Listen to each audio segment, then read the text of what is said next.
like to welcome to the stage Rahul Sood from Microsoft Ventures. Come on up.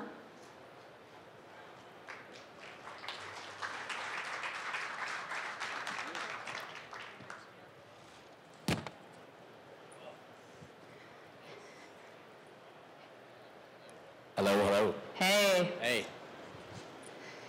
How's it going? Pretty good. Is this your first launch? No, it's not my first launch. I've noticed that it's grown quite a bit over the years, but I was here last year, so. Okay, cool. Yeah. What have you been checking out so far? Well, you know, I've bumped into a few startups that are kind of presenting. What I find interesting is there's a couple that have come from overseas that are really cool, and I'd like to see that because you know, what we do, we have accelerators around the world, and we like to look at other ecosystems besides what's just happening in the Valley. Mm-hmm. And we also realize that all roads eventually lead here, so it's nice to see some international flavor coming in. You guys have offices in like Berlin and India and all over the place. Yeah, we do. We have a really great accelerator in Tel Aviv. We have one in Bangalore. We have one in Beijing that we first started about 2 years ago, and then we just launched one in Paris, London, and Berlin this year. You know, there's just too much happening right now in tech, and helping local ecosystems evolve is something that I'm really passionate about, and our team is really excited about. So I think I read an interview with you when you said that outside of Silicon Valley, Israel is the most entrepreneurial community you're seeing right now. Why do you think that is? You know, I don't even know what to think anymore after WhatsApp, to be honest with you. I'm like, so my mind is completely boggled with what's happening out there. You know, the whole reason we started this is because there's never been a time in our history where the barriers for entry for tech are so low, and the accelerants to create something very disruptive are so high, and you can stick 5 people in a garage and do something just unbelievable. And so, you know, we're doing this because we want to help create the next generation of what I would consider enterprise companies, essentially, right? So you started the Bing Fund within Microsoft. Talk to us a little bit about what exactly Microsoft Ventures is, how it works, because you have the fund component, you have accelerators and BizSpark. How do those all play together? Sure. Well, you know, I was an entrepreneur before joining Microsoft, and spent about 18 years in tech, building, failing, succeeding sometimes, and when I joined Microsoft 3 years ago, I wasn't sure, first of all, why I wanted to join a big company. Other than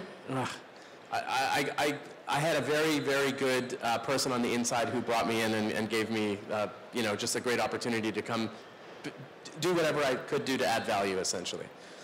And I just wanted to create a program that would add value to a community that I'm very close to, the startup community, and really leverage the strengths of Microsoft, not so much like the tech side, but more the business development and customer side, you know, and so essentially, I spent a lot of time as an entrepreneur investing in companies as an angel investor, and when I first joined Microsoft, a lot of people asked me, you know, why are you still there? That was kind of frustrating for me because I know why I'm there. I love the company. I think the company has some really smart people. And so the Bing Fund was started as a way to say, let's go invest in companies. Let's put some skin in the game and really help them build their business, help them get connected to customers. And if we do that, then maybe they'll look at our technology as a way to enable them to get there. And one thing led to another, and basically we took all of our accelerators, we took the Bing Fund, we took the BizSpark program, and we consolidated it all under one team. And the reason for doing that is we just want to be super clear about, you know, who we are and what our value proposition is. And so that was where Microsoft Ventures was born. So take us back a little bit. You started a company called Voodoo PC while you were still in high school, I believe. Yeah. You ran it for 15 years? Yeah, 16, something like that, yeah. So what was that experience like? Because you were eventually acquired by Hewlett-Packard. How was that transition from being an entrepreneur, hustler, a startup guy into the large world of tech, and why have you since stayed in that side of it, but now trying to bring startups back in? Yeah, well, you know, back when I started my first company, there were no accelerators, there was no incubators, there was, you know, no access to capital.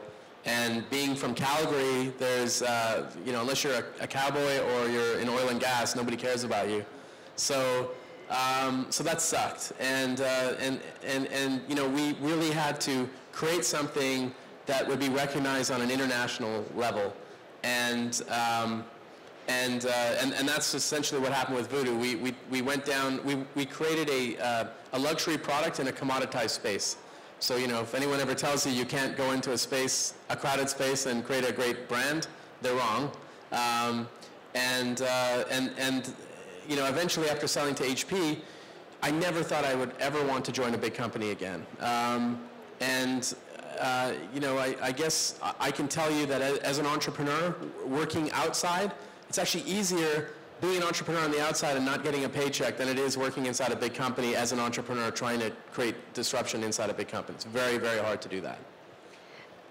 Tell me what it was like to go through that acquisition process, because I'm sure there's a lot of people here who would hope to, maybe you're trying to build a $1 billion, $10 billion company, right? You're trying to, but maybe you have a WhatsApp unmissable opportunity, right? So what happens once you get on the inside? Well, the acquisition opportunity is if you create something and you plan your exit strategy ahead of time and you pivot your business along the way to align with that exit strategy, if you create something really meaningful and you're solving a problem that someone cares about, then you're likely to get multiple targets coming after you to acquire your company. That's a great position to be in.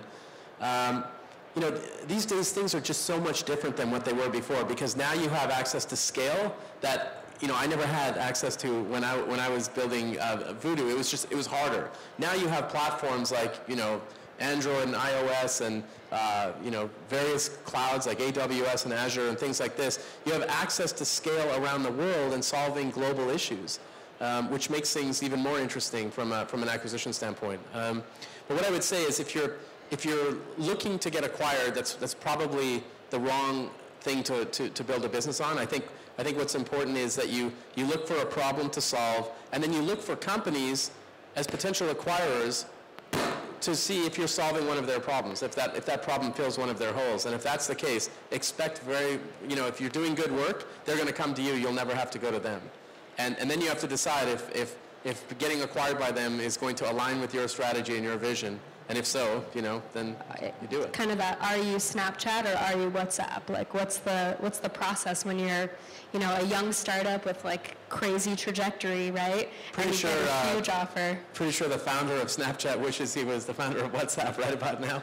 But again, that was just such an insane acquisition. I think only Facebook can really, a company like Facebook could really extract the value from that acquisition. Yeah. When you look at startups right now, because Microsoft is really known in general, not Microsoft Ventures specifically, as an enterprise company, but you have this consumer background. What are you really excited about right now when you meet with founders? What sectors are just kind of on fire? Oh. A moment here. Make sure that the mic's working.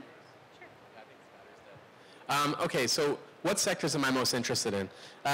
Well, the thing that really excites me is actually solving problems in local ecosystems. So, when I go to India, I like companies that are solving local India problems. In Tel Aviv, things are a little different because there's only 7 million people there. So I like to see the talent in Tel Aviv, who are very entrepreneurial, focus on global issues and take their training from defense and things like that and security and applying it to global problems.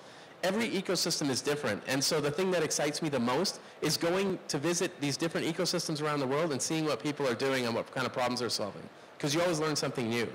We have the luxury of being able to see what's happening, for example, in Africa. We support a couple of different accelerators in Africa, and we're working with them, and they're solving some pretty big issues there. Like what? Well, issues with water, for example, or just like infrastructure in general. I mean, if you've ever been to the Congo, for example, they have nothing. They have no infrastructure. They have, they're trying to solve basic human need issues. And so what we're there for is to say, can we apply technology to help solve some of these problems? So let me give you an example in India, for example. There's a company that we put through our accelerator In India, there's a lot more feature phones than there are smartphones. So something like 900 million feature phones in India. It's insane. And they communicate through SMS. They don't use, browsers and things like this. And there's so many small businesses there, and they're all trying to, get on the web, but they don't know how, or all they want to do is get more sales, right? So what these guys do is you SMS a phone number to create a website. And so as soon as you SMS a phone number, it texts you back and says, what's the name of your company? You type in the name of your company. And then it SMS you back and says, tell me about your company. You put in like 5 bullets, back and forth, back and forth, back and forth. Within about 20 minutes, you have a website. And they do all the SEO optimizations for you. And then anytime a customer hits that site and wants information, it goes through SMS to the person's phone.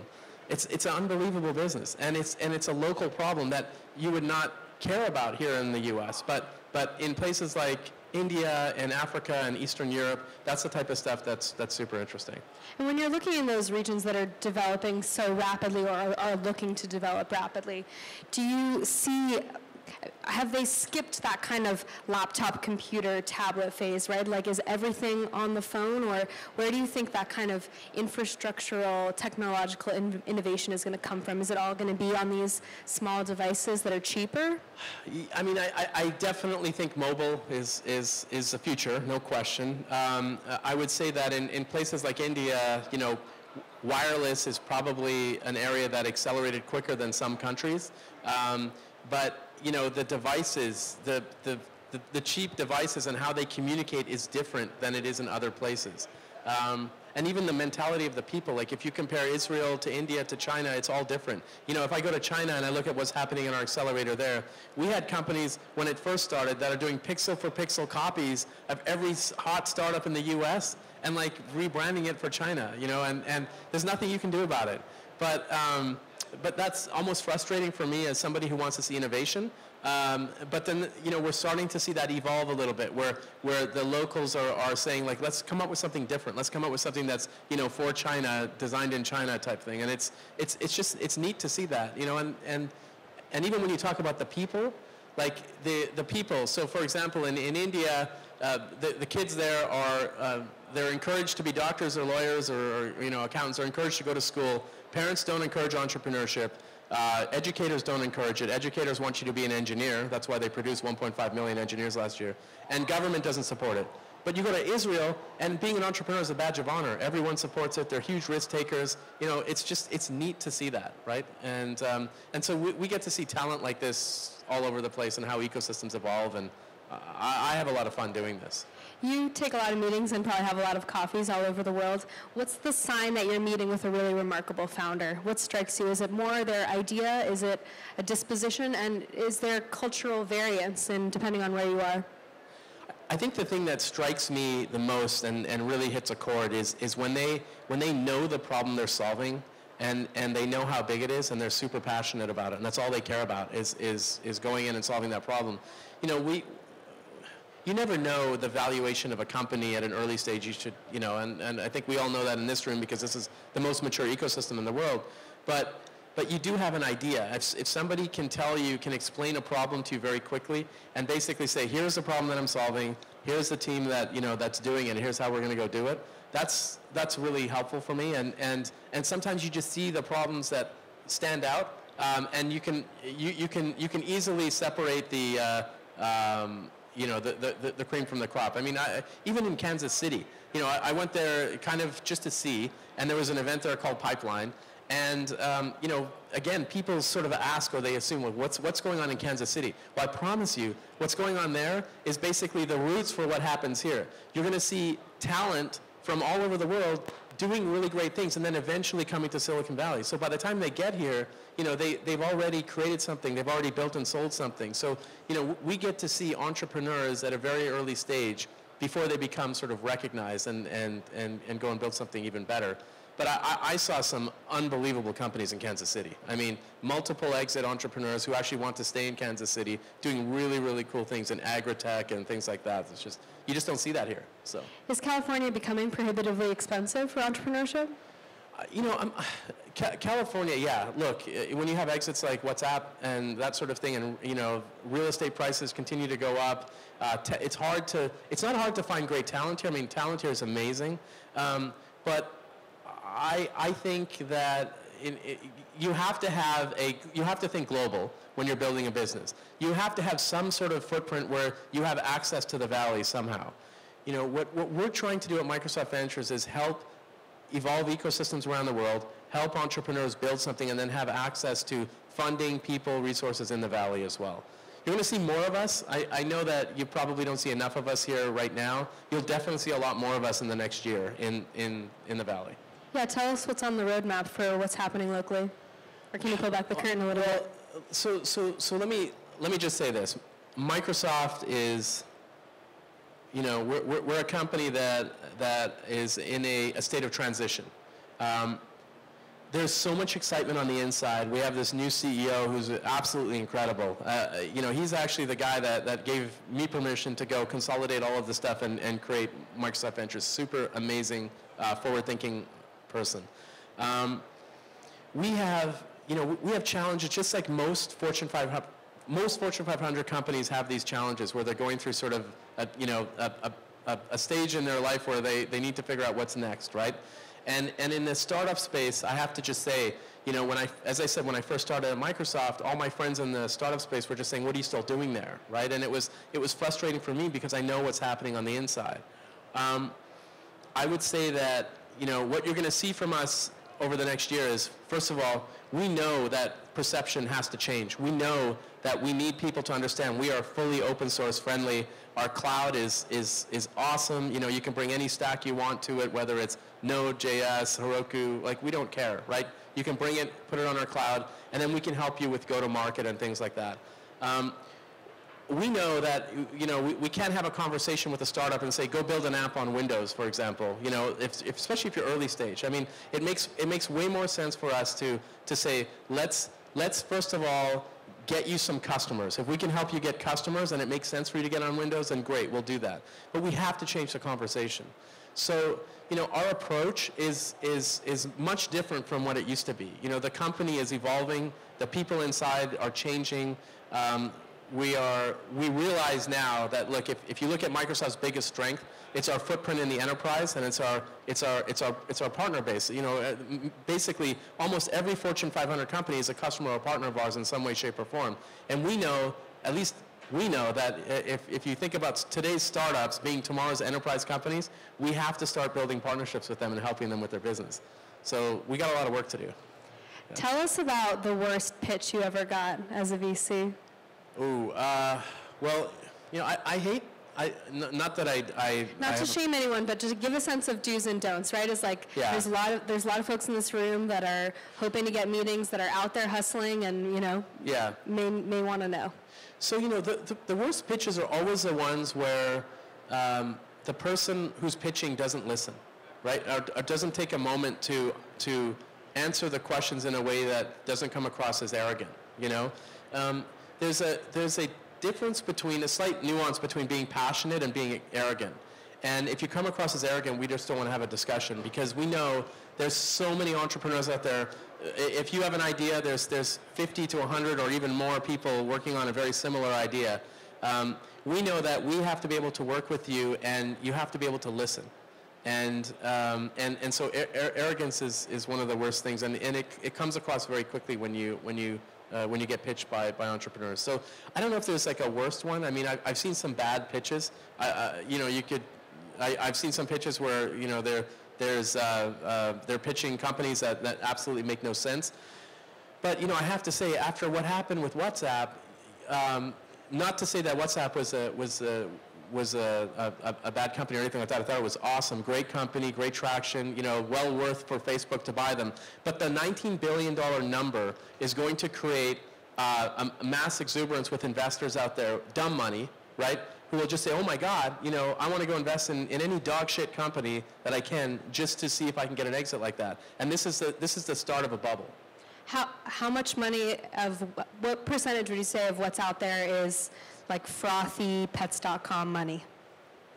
frothy dog shit, basically. Yeah. I would say like 99% plus is dog shit. I mean, it really is, right? I mean, look, you're not going to end up with a $1 billion acquisition. In the last 84 months, there's been a $1 billion company created every month for the last 84 months, and maybe 85 or maybe even 86 months now. And so you're not going to get like that many $1 billion companies, and you've got tens of thousands, if not hundreds of thousands of startups out there around the world, all trying to do something. And we know that entrepreneurship is such a big deal now that everybody wants to be an entrepreneur. So you're always going to have companies that aren't great. And I think what's important is if you're building something, if you're an entrepreneur, that you create a balanced team environment. You have a creative person at the table, you have an engineer at the table, and you have a business person who's deep in either design or engineering. And that's the most important thing to building a well-balanced product. And it's rare to find teams like that because most people still think design is about making things look pretty versus design thinking, which is really way, way deeper than that. So We have time for just a couple of questions. Raise your hand, you can walk around with the mic. Yes, right here.